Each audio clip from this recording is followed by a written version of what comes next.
Bienvenidos a esta charla, a este foro acerca de WACS, reconexión espiritual ecológica con tierra. En principio, esta temática es una de las que no ha recibido atención durante mucho tiempo. Si bien en el mundo académico, en Bolivia sí se han hecho estudios respecto a la espiritualidad andina, la religión andina, el término huaca ha quedado como de lado, ¿no? Y vamos a ir viendo por qué. Es un proceso histórico que nos va dejando justamente de un concepto, de una práctica que ha brindado mucho a las sociedades prehispánicas, ¿no? A las sociedades aymaras, quechuas, del mundo andino, de la sociedad andina.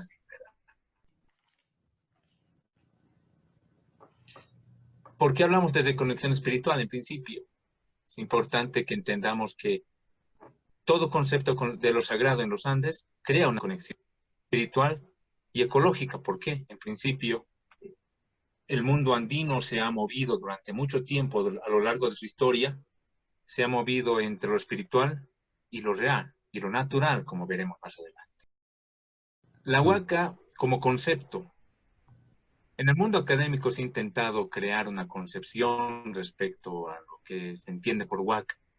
La huaca está relacionado con lo sagrado de los Andes. El término huaca no tiene, digamos, una significación clara, pero tiene una referencia clara con lo divino, con lo ancestral, con algo que va mucho más allá, digamos, de la simpleza del mundo natural. En principio, la huaca puede definirse como un lugar natural o un objeto material, ya sea piedra, montaña, un cerro, una quebrada, un lago, una laguna. Pero ¿qué caracteriza a la huaca de otros objetos semejantes? La caracteriza, en principio, su aspecto físico, que es específico, o ciertos poderes que se le va atribuyendo o hallando. Por ejemplo, si hablamos de un cerro, que es mucho más elevado que el resto, se puede constituir en huaca, desde su aspecto físico. Otro aspecto de las huacas es que se trata de entidades individuales reales, y no se trata de divinidades sobrenaturales. La sobrenaturalidad en el mundo andino, como ha ocurrido en muchas culturas de la región de Sudamérica, no tienen el concepto de lo sobrenatural, aquello que está por encima de lo natural, sino que hallan el aspecto sagrado en la propia realidad que los circunda, ¿sí? Entonces la huaca, como lugar natural, como objeto material, ha recibido la veneración desde tiempos mucho antes inclusive de la época prehispánica, inclusive antes de los incas, como vamos a ir viendo más adelante, ¿sí? Aunque actualmente el término que se emplea para referirse a las huacas ya no es tal, ¿no? Sino se emplea chachila o ahuicha, que quiere decir abuelo o abuela, para referirse a cerros, rocas, lagunas, entre otros. La huaca ha dado como relegada, ya, eso es parte de un proceso histórico aquí en Bolivia y en la región andina, ha quedado relegada al mundo de lo infernal, ¿no? Desde la concepción y cosmología cristiana, la extirpación de la tierra ha hecho el término y concepto de huaca quede de lado para tratar de regresarlo con el panteón, digamos, cristiano.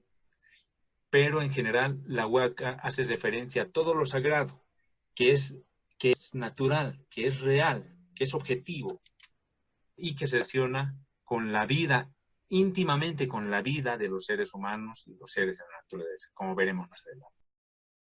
Cuando hablamos de huacas, hablamos de espacios naturales, hablamos de objetos materiales, pero ¿cuál es la característica, digamos, intrínseca del concepto de huaca y su realidad? Ya fuera de las ciencias antropológicas, sociológicas, entramos a otros aspectos otros campos más bien de conocimiento para entender qué otros aspectos determinan las características de una huaca. Hablamos de lugares energéticos, de objetos energéticos, fuertemente energéticos. Las fuentes de energía de huacas, ¿no? Hablamos de energía, referimos a justamente la característica de poder que tienen las huacas como espacios, como objetos. Piensan por su consideración o más bien su situación especial. Los espacios naturales que son considerados huaca en el mundo andino son comúnmente lugares altos, como les decía, o bajos, se trata de calas o lagos, pero que tienen ciertas características. Esas características tienen que ver con la calidad de la energía que fluye ahí. Energía que se ha llamado energía telúrica y que está comprobada, cuya existencia está comprobada y que nosotros de manera práctica podemos llegar a conocer. Son energías que fluyen en ciertos lugares de toda la corteza terrestre. Son lugares especiales donde la energía humana consigue ser amplificada o de alguna manera consumida. Los dos aspectos definen que un nacio sea o maligno o benigno, ¿ya? Pero son las características naturales de una huaca. Casi siempre se va a sentir la amplificación o el consumo de la energía en el, ¿sí? Y esa puede ser, o prácticamente no cabe duda de que es una de las características que hacen a una huaca como espacio. Otra característica del de la huaca como objeto de energía es la carga psíquica que contiene, ¿no? En el campo de la parapsicología se estudia bastante las cargas energéticas sobre objetos que han determinado la calidad, digamos, de poder que llegan a tener ciertos objetos, ciertos objetos ya sean de madera, metal, piedra, ¿no? Y en el mundo andino, las huacas también son representaciones de imágenes humanas, de animales, pueden ser una especie de estatuas o monumentos, inclusive los santos católicos consiguen ser huacas con el tiempo. Y esto es porque la funcionalidad ritual colectiva es permanente. Estos objetos se encuentran en continua concentración, digamos, de energía colectiva, psíquica, digamos, emocional, de los pueblos, de las comunidades y de los grupos de personas en general. ¿Ya? Tanto que el psiquismo humano, bajo una característica gregaria, tiene la capacidad de impregnar de energía a determinados objetos, para que poco a poco se vayan constituyendo en sagrados. Entonces, otra característica igual de las huacas, son espacios de energía telúrica o pueden ser objetos de energía con carga psíquica. Las huacas prácticamente han estado desde siempre en el mundo andino, como les adelantaba al principio, y se relaciona grandemente con una primera parte, digamos, de la comprensión de las huacas desde la mitología ancestral.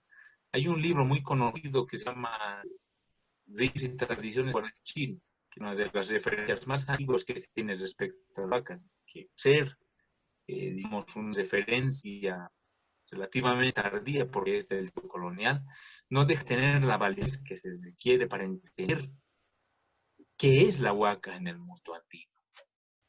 La huaca en principio es un ser divino, ¿no? El mundo andino es un divino, no es divino físico, no es una idea, no es una simbolización de algo mucho más elevado, no, es un vivo. Y la tradición, desde el buen sentido de la palabra, ¿ya?, sitúa las huacas como seres vivos de los cuales depende el equilibrio natural, y eso nos lo muestra el libro de Huarochirí. Esa es la primera referencia, nos muestra que existe una reciprocidad o una interacción de reciprocidad entre el ser humano, ¿ya?, y los seres divinos, del cual depende en gran manera el mantenimiento del mundo y el cosmos. Es importante entender que el equilibrio no se puede concebir sin la existencia de las huacas, sin la concepción divina de la naturaleza viva en dentro de la cosmología andina. ¿Sí?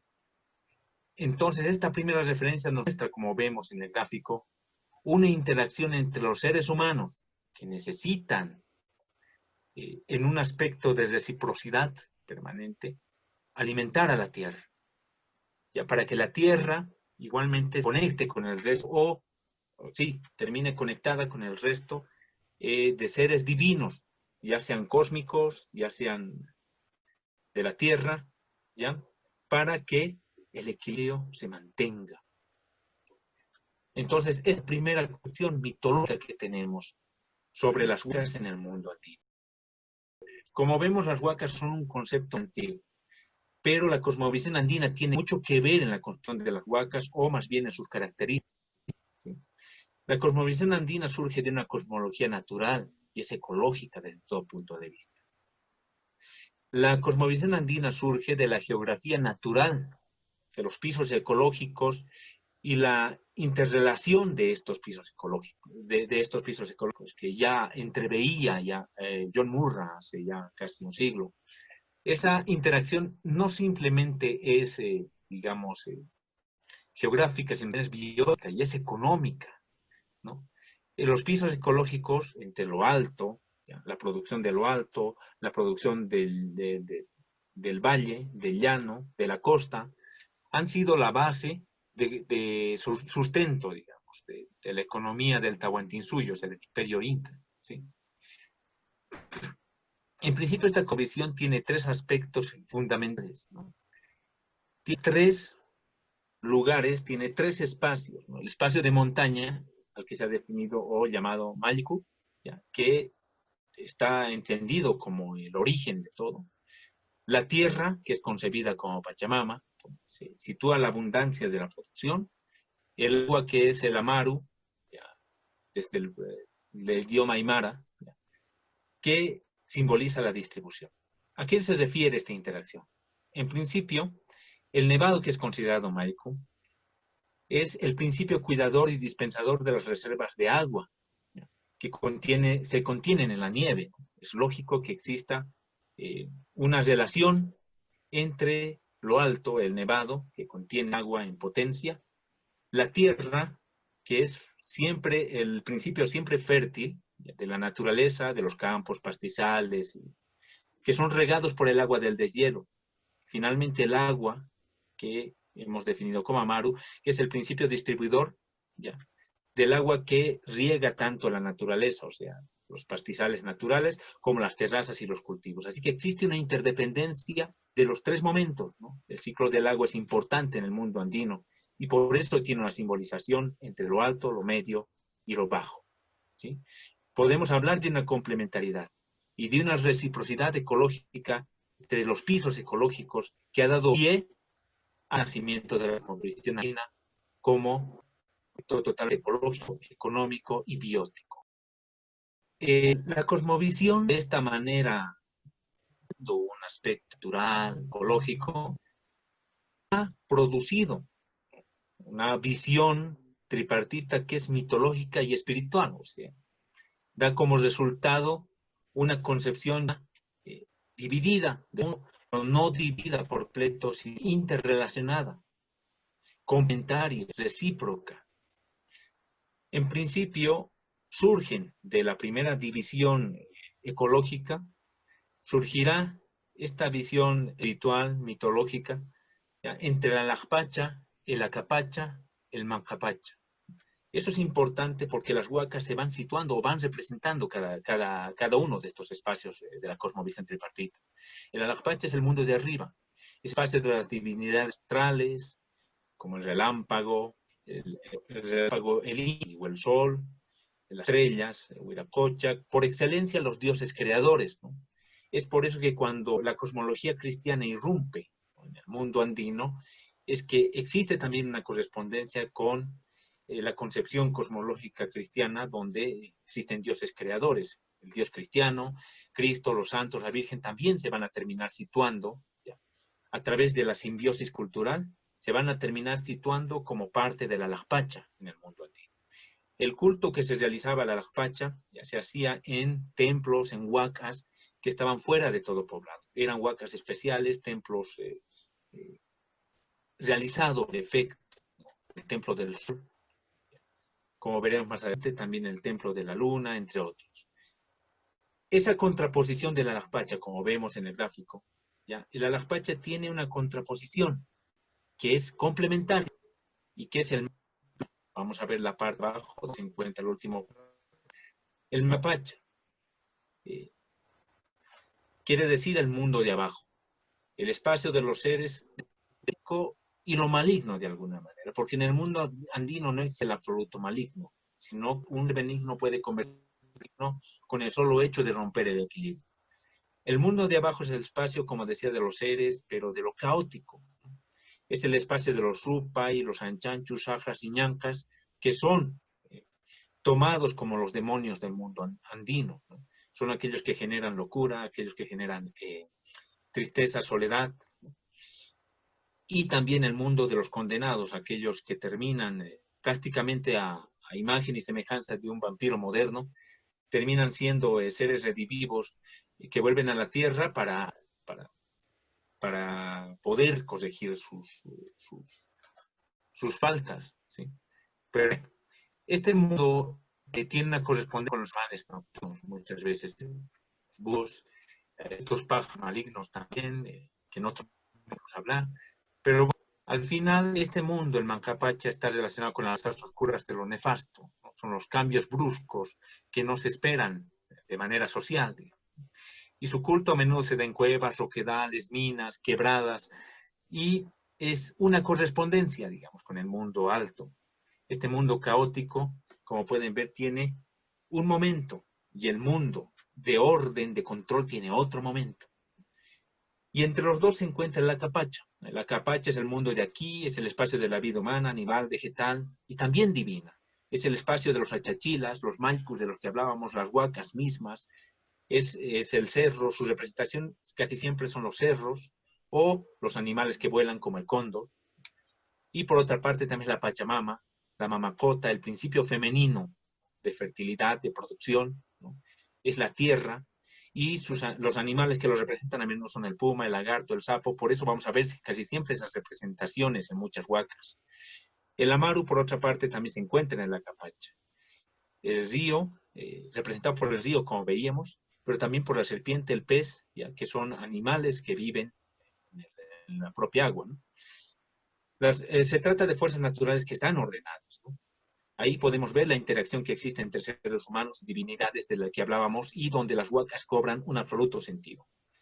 Su culto a menudo es en los cerros, en los corrales, en los campos, en los pueblos, en los lugares comúnmente habitados.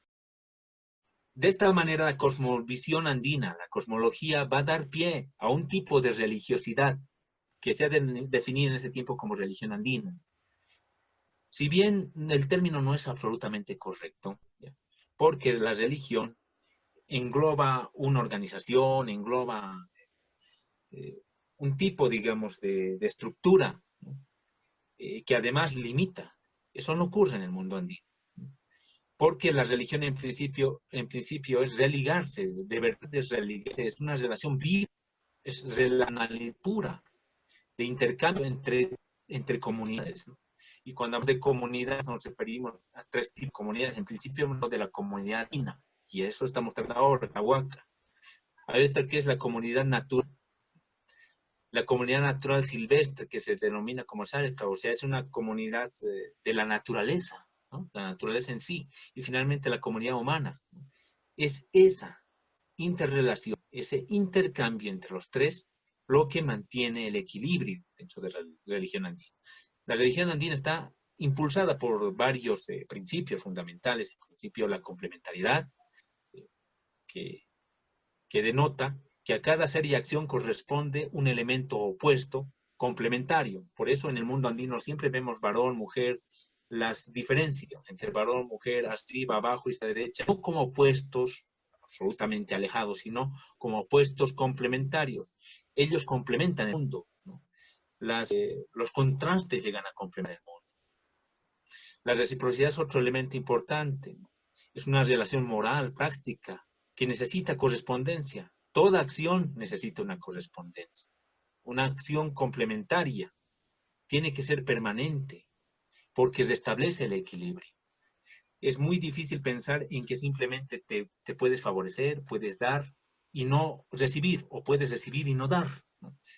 Y como pueden ver, se rompe de alguna manera con la concepción mental de que se explota la naturaleza de manera pune, ya sin encontrar en el proceso, digamos, en el proceso de explotación, sin encontrar ninguna traba, ¿no? Es una forma a la que el occidente ya se ha acostumbrado, ¿no? Otra ruptura, igualmente, con las concepciones occidentales es el tiempo cíclico del mundo andino. En la visión occidental existe un tiempo lineal. O sea, las cosas van a pasar y de hecho no se vuelven a repetir jamás. El tiempo, sin embargo, en el mundo andino y desde la concepción de muchos pueblos y culturas de Centro y Sudamérica, el tiempo es cíclico. Y en muchas culturas, igual europeas, chinas, el tiempo es cíclico, porque está basado en una concepción agraria. Vemos al año circular casi siempre con las mismas características. No, tiene momentos específicos, tiene una sucesión de ciclos, ¿ya? En el mundo andino existen tiempos que son bien significativos y otros que son insignificantes, densos y vacíos, aquellos en los cuales hay producción y aquellos en los cuales no hay absolutamente nada. Hay escasez y hasta hambre. O sea que en el mundo andino el sufrimiento y la felicidad son simplemente momentos y van a pasar, ¿no? Porque el tiempo de abundancia o el tiempo de dolor siempre retornan. Así que el tiempo es cíclico en el mundo andino. Además de que existe, por otra parte, una conciencia natural. Hay una afinidad y complementariedad fundamental entre la naturaleza humana y no humana que no se puede romper. Esa naturaleza no humana es divina, es animal, es vegetal, y en el mundo andino existe la conciencia de que nosotros tenemos una relación de equilibrio, intercambio entre eh, esos otros tipos de comunidad natural, ¿no? Otro aspecto importante de la religión andina es el culto a la vida. Básicamente existe el culto a la vida. La religión andina es un culto, claro, que no tiene clero, que no promueve las relaciones, sino que promueve, diré, las relaciones horizontales, ¿no? No promueve la construcción de estructuras complejas, ¿no? Sino relaciones horizontales entre seres humanos divinos, que siempre van a funcionar a un nivel ético y a un nivel cósmico para mantener el equilibrio. Aunque el mundo andino posee rituales, ofrendas, también oficiantes, como vamos a ver más adelante, no es, no es digamos, no corresponde a algo complejo, sino algo bastante simple, ¿no? Y ahí, digamos, la razón verdadera de lo viable de la religión andina dentro de la práctica humana, como vamos a ver también más adelante. La religión andina es un acto colectivo y no es individual. Por eso hay que entender bien que cuando se hace religión no se hace individual, el individuo de lado, sin comunidad. Lo que esta religión, estas prácticas de unión con el resto de comunidades bióticas hace es construir una relación fuerte social, una relación fuerte social con lo divino, social con lo natural, ¿no? Para poder convivir, convivir en un mundo mucho más ordenado, mucho más comprensivo. De esta manera, ingresamos a lo que se constituyen las ofrendas rituales dentro del mundo andino. ¿Cómo es que se relacionamos con las huacas?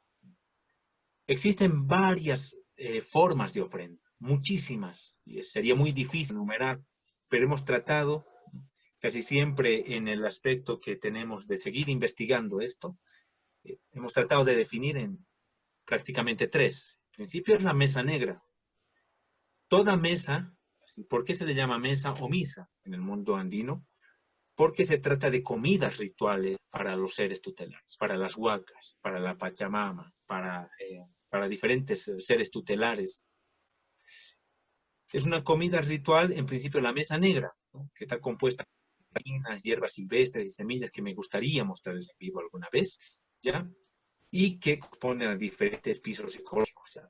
Esas hierbas son de altiplano, son de los valles, son de la costa inclusive, algunos productos. ¿Ya? Y esa acción o su acción se concentra en la acción, digamos, recíproca de reversión de maldiciones. Casi siempre las mesas negras están hechas para revertir las maldiciones, maleficios o mala fortuna, que es lo que al final se define en el mundo andino como un desequilibrio.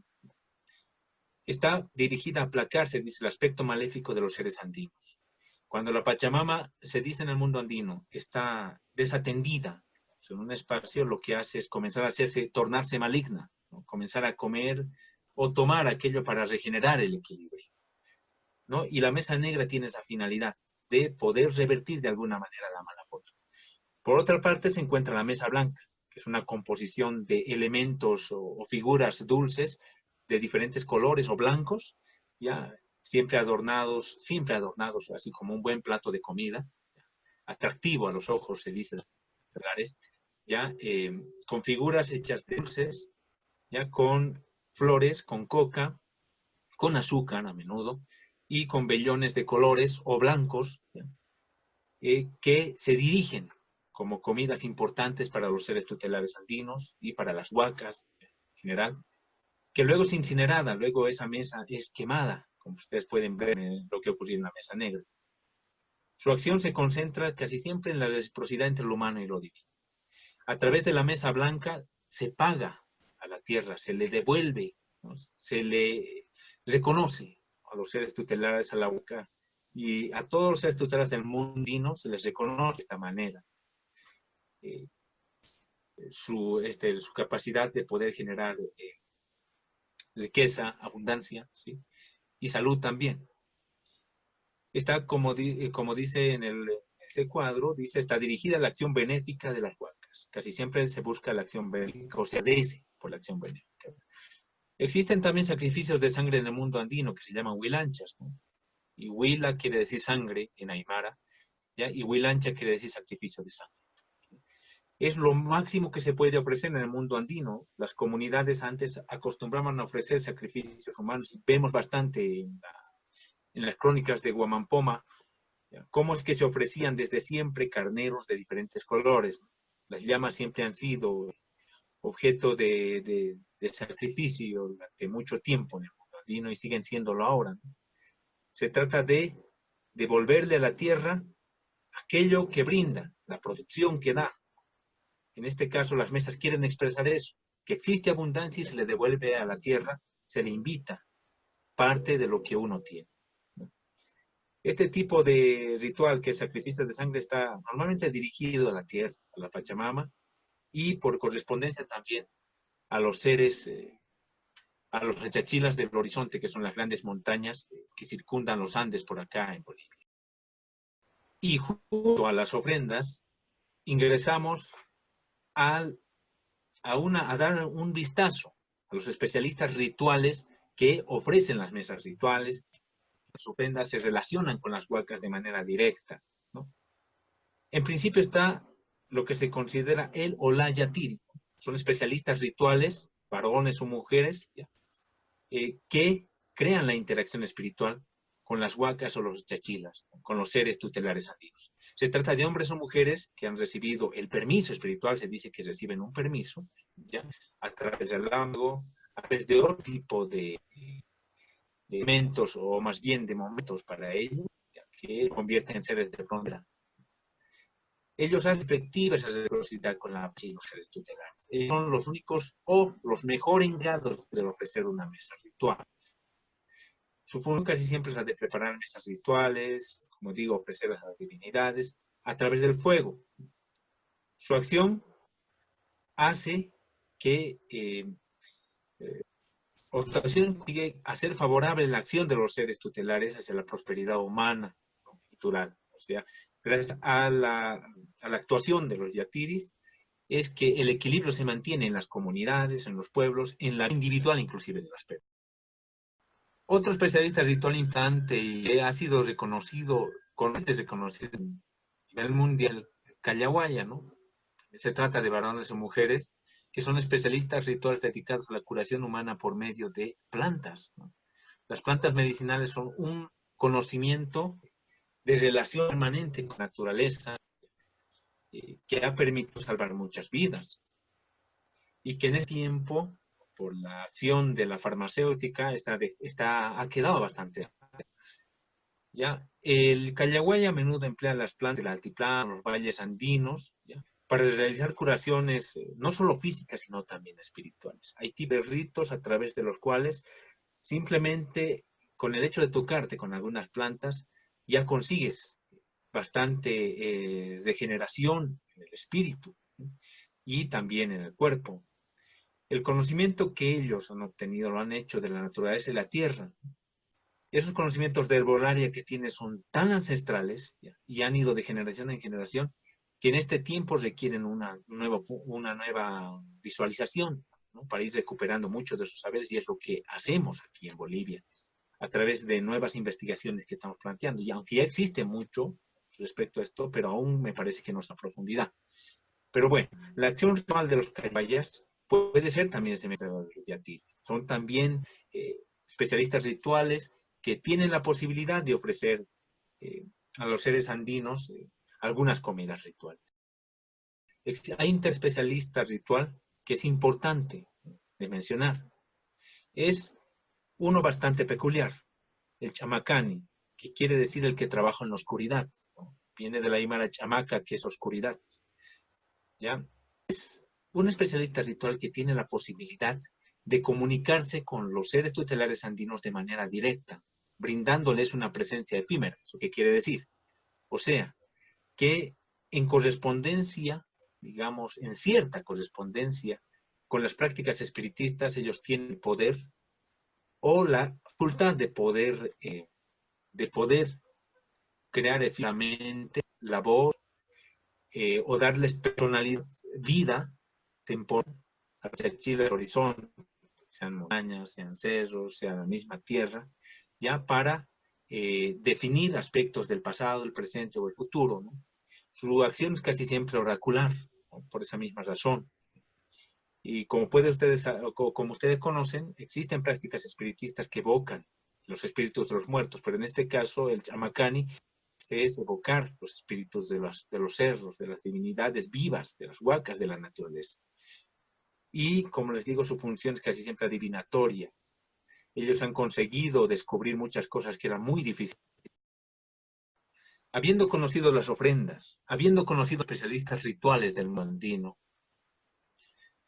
eh, ahora es necesario que entendamos por qué la huaca es importante en el mundo. En principio, la huaca, no como objeto, como espacio natural o como objeto físico, no es una simbolización, una mera simbolización, ¿no? De algo metafísico. Es, digamos, la manifestación de algo sumamente importante. Es el depósito de la memoria de los pueblos andinos. Es un depósito de la identidad en muchos sentidos. Como ustedes pueden ver en el cuadro, existe una identidad cultural, social, que se encuentra en la base de las comunidades andinas desde siempre, ¿ya? Y que la huaca recuerda. Hay huacas que se encuentran en ciertas comunidades, en ciertos cerros, ¿ya? Y hablan y protegen, o sea, guardan la identidad de esas comunidades. De esa manera, las huacas mantienen la identidad cultural y social, mantienen los pensamientos y las prácticas que nos conectan profundamente entre nosotros. ¿Sí? Como bien vemos, las prácticas no han muerto, se han mantenido, y eso es por la acción de la presencia de las huacas que mantienen esas prácticas. Otro elemento importante es la identidad humana que nos ayuda a entender en esa relación con la naturaleza y el cosmos.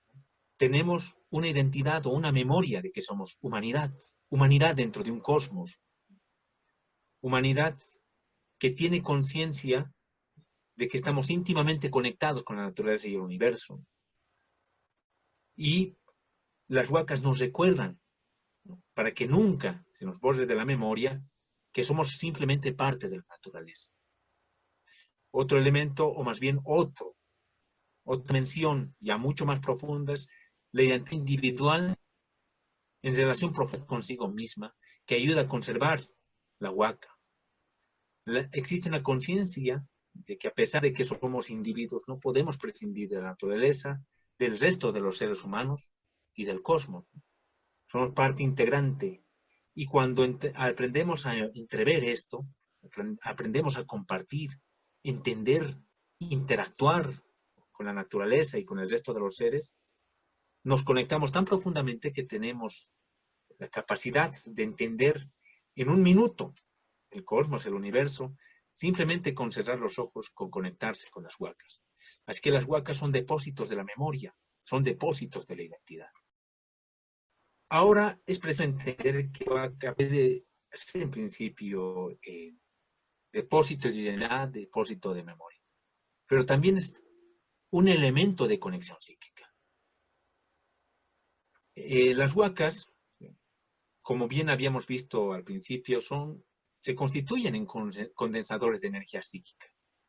Impulsan la acción de ciertas facultades parapsicológicas de tipo normalmente precognitivas, o sea, oraculares, quiere decir que es posible adivinar el pasado y el futuro a través misma de las huacas, ¿no? Y que son encargados de ello a menudo son los especialistas rituales, ¿no? Como el Chamacani, les decía. Y Guamampoma ya nos muestra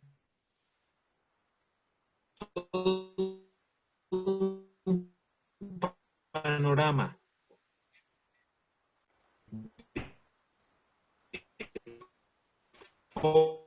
formas de conexión psíquica con las huacas y la naturaleza.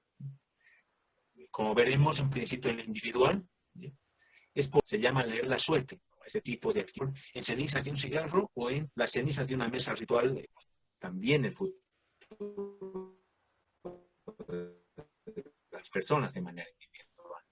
En lo colectivo, la comunidad, un pueblo, una ciudad, ¿no? A través de la coca y otros medios, históricamente se ha podido saber lo que ocurriría con ciertas sociedades. En lo natural, también es posible predecir eventos ecológicos, signos y el lenguaje que nos brinda la naturaleza o las estrellas. Los animales también brindan esa habilidad. Con la aparición de ciertos animales, en el mundo andino era posible prever si sería un año seco, si sería un año lluvioso, si sería un año productivo, ¿ya? Y también a través del curso de las estrellas, su forma de brillar, ¿no?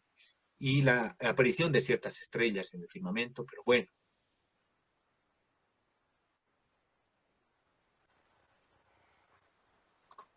Como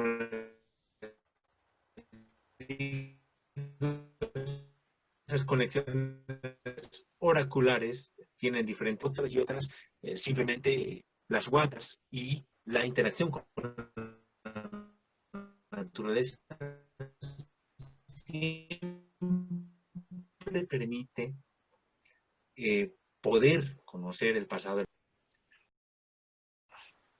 Bueno, hasta aquí hemos ido hablando sobre los conceptos puros, digamos, del mundo andino, ¿no? Esos conceptos espirituales profundos que hay que volver a entrever, hay que volver a mirar desde un punto de vista académico mucho más abierto, mucho más extenso, mucho más integral.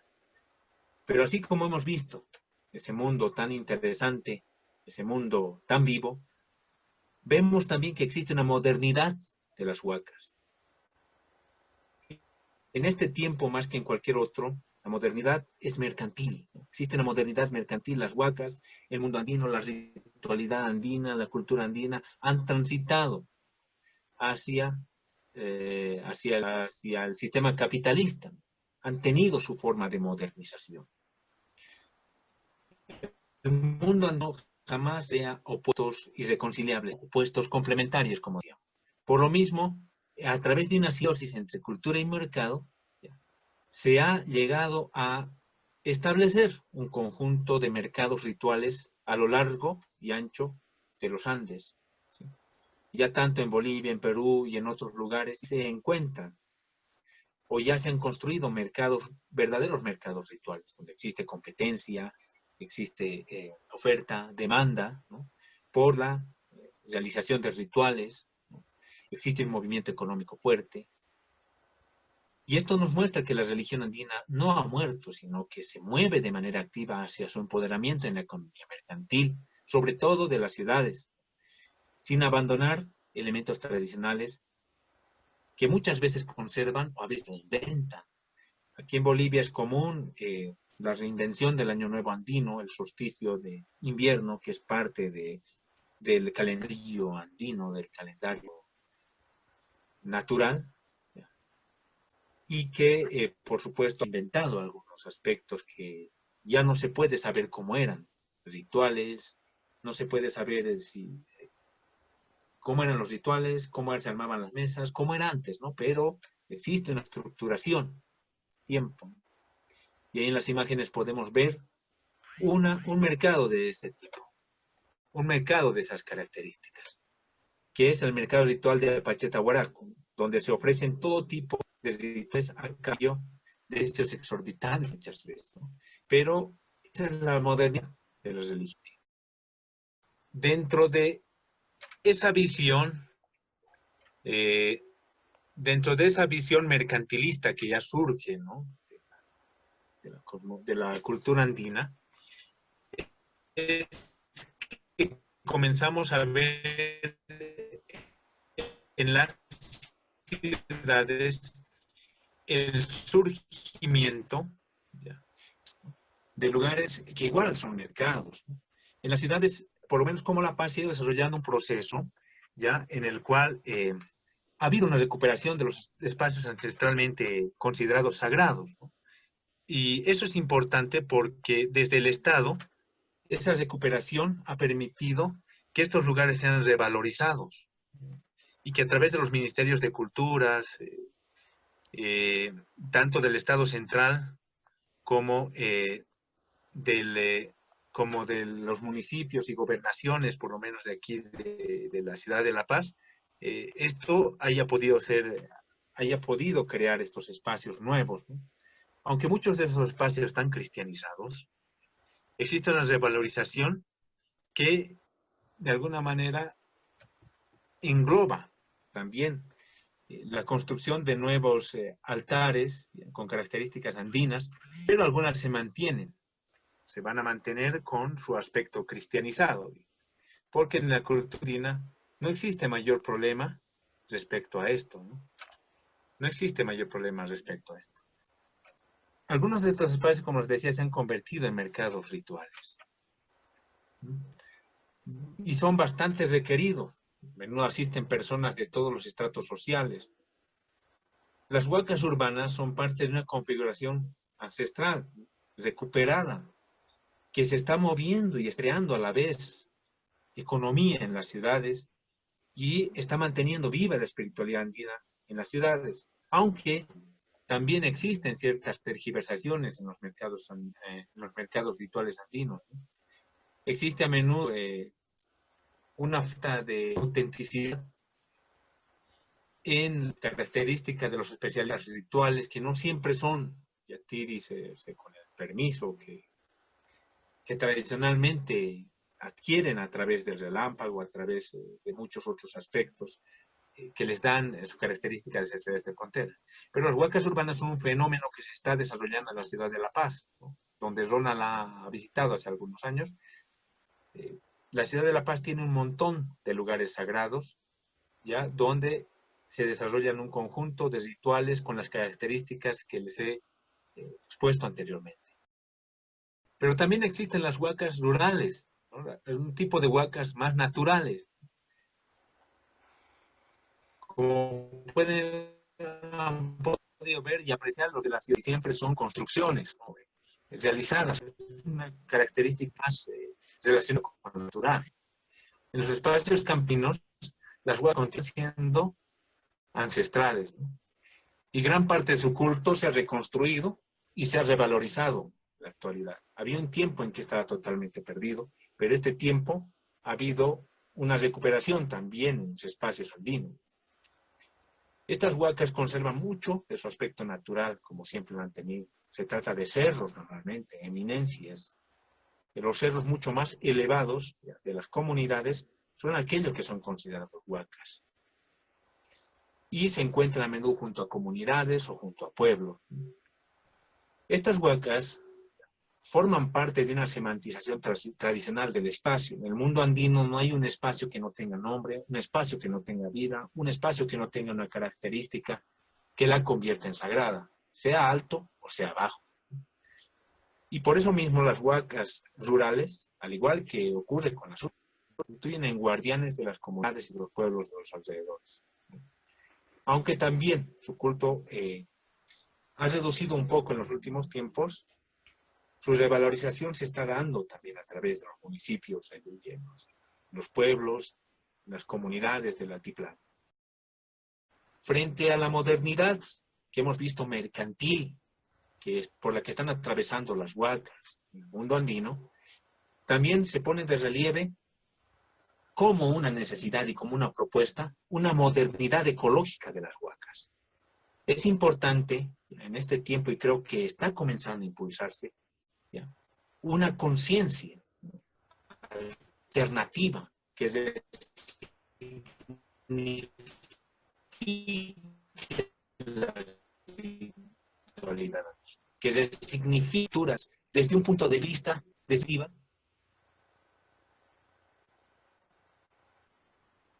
mucho más los espacios, las ofrendas mucho más naturales, los rituales necesitan ser mucho más holísticos, ¿ya?, para que incrementen la necesidad de integrarse. Está ocurriendo, ¿no? La pacha, la naturaleza, el cosmos, la vida, ya se han convertido en una necesidad. Es otra forma de desarrollo. Es otra forma de ver el mundo. El desarrollo ya no parte necesariamente del no. Ahora está comenzando a partir de la recuperación de la memoria. Son nuestro hogar. De que ese hogar es el fundamento de las huacas ecológicas. Ahí pueden ver que existen rituales, ya que están comenzando a transitar también hacia lo ecológico, hacia la naturaleza, hacia una visión menos artificial del mundo, hacia una construcción de las mesas mucho más natural, ¿sí? Y que se está empezando a dar en diferentes países. Y es algo que creo que tenemos que comenzar. En este tiempo está comenzando a surgir una forma de interculturalidad que ninguna pandemia va a llegar a limitar. Una forma de intercambio entre las comunidades humanas, la comunidad natural, este cambio con, como ocurrió con la visita de Ronald y otros muchos también de la región. Esto nos pone sobre la pista de entender ahora las huacas a través de una reconexión espiritual y ecológica ya intercultural. Es preciso que aquí aprendamos y reaprendamos, ¿no?, aquello que enseñan los lugares sagrados, aquello que enseña la espiritualidad desde diferentes perspectivas, lo andino, lo amazónico, lo costero, inclusive el Caribe ahora tiene mucho que enseñarnos. Es preciso, yo digo, como una opción ahora, plantear maneras de hacer algo práctico con lo espiritual. Que no se construyan nuevas religiones al estilo cristiano, ¿no?, con una organización compleja, no así. Que sean formas de espiritualidad que conserven memoria, que conserven la memoria de que somos seres naturales, que somos seres también sagrados, de que somos seres humanos. Entonces, esta pequeña charla que he querido darles es con la finalidad de que se promueva igualmente la investigación y la práctica de lo espiritual desde su propio contexto, desde su propia cultura. Desde la propia cultura de los pueblos, creo que son Maleku, Bribri, Cabecar, Brunca, otros también existen, ¿sí?, que ustedes tienen una riqueza y una diversidad grande en Costa Rica, para que podamos intercambiar igualmente experiencias, pensamientos y reflexiones para un futuro que está esperando que nosotros lleguemos a cambiar, que nosotros lleguemos a proponer cómo una novedad para hacer un mundo más completo, un mundo más humano, un mundo más cósmico. En principio, es cierto que la Huaca como objeto, como espacio, dicen, se traslada, no se destruye. Aquí ha habido muchas experiencias de ese tipo. Por ejemplo, donde realicé la investigación es una huaca muy antigua, un lugar donde era muy difícil el paso, o más bien era una pacheta, un lugar alto, donde se ha armado un camino ancestral muy antiguo. Y por supuesto, esta huaca no destruyó, sino se transformó. Cuando ingresaron el tiempo del año 52 aquí el desarrollo caminero en Bolivia, se toparon, antes los caminos de herradura respetaban la forma geográfica de los espacios. Sin embargo, cuando llegó el desarrollo, comillas, eh, en lugar de seguir por encima del cerro, lo que decidieron era cortarlo, ¿no? Entonces, ese corte ha cambiado la estructura del cerro. Claro, ese corte ha tenido mucho sacrificio de vidas humanas ahí, porque las personas que han intentado romper con el, con el cerro ancestralmente sagrado han tenido muchos problemas, de acuerdo a un mito que se construye ahí, referido a ese espacio, o sea, Pacheta Huaraco. Entonces, ese espacio, la Huaca, no se destruyó, sino que se transformó. Se convirtió en dueño del nuevo camino moderno que habían construido. Ese es un ejemplo. Otro ejemplo de traslado igualmente de huacas es lo que ocurrió en cierta investigación, no recuerdo quién es el autor, pero de traslado de un santo patrono, que es huaca también, ¿no? La huaca de un pueblo, que propició el traslado de todo el pueblo, porque en ese espacio ocupado por ellos existía unos yacimientos minerales, ¿no? Pero el santo patrono, o sea, la huaca, permitió el traslado de todo el pueblo. Fue un traslado verdaderamente ritual y no se perdió mucho de la esencia espiritual de esa huaca que era el santo. La huaca es verdad, ¿no? Mientras los espacios sean, la huaca es verdad que no se destruye, pero también puede perder poder. De acuerdo a lo que nos dicen algunos, la propia mítica de las huacas de Huarochiri, es que algunas huacas pierden poder y hasta pueden ser olvidadas. Eso ocurre a menudo, pero bajo el aspecto de reciprocidad, del equilibrio necesario, mucho de esto puede llegar a revertirse, ¿no? Debido a que la misma tierra, la misma huaca, puede llegar a pedir una especie de alimentación permanente y no olvido de los seres humanos. Respecto al otro punto, que las huacas propiciaron, sí, la creación del Cusco. Mira, no tengo tantas referencias al respecto, pero me parece interesante, me parece real, porque las huacas antecedieron, de acuerdo a los mitos de Huarochiri, a inclusive la creación de los seres humanos, que estuvieron mucho antes. Dentro de la mítica, las huacas han estado siempre acá. Y como bien sabemos, la naturaleza, que es muy, muy, muy anterior a nosotros, que está desde el principio de los tiempos, ha estado aquí. Entonces tiene sentido el hecho de que las huacas propicien creación de espacios, ¿no? Que en el Cusco se hayan construido las huacas más importantes, ¿no?, de la cultura inca. También es importante mencionar eso. Por otra parte, el Pachacuti, respecto a lo que decías, como si puede ser positivo o negativo. En el mundo andino existen momentos, como decíamos, existe un proceso cíclico. Hay muchos Pachacutis.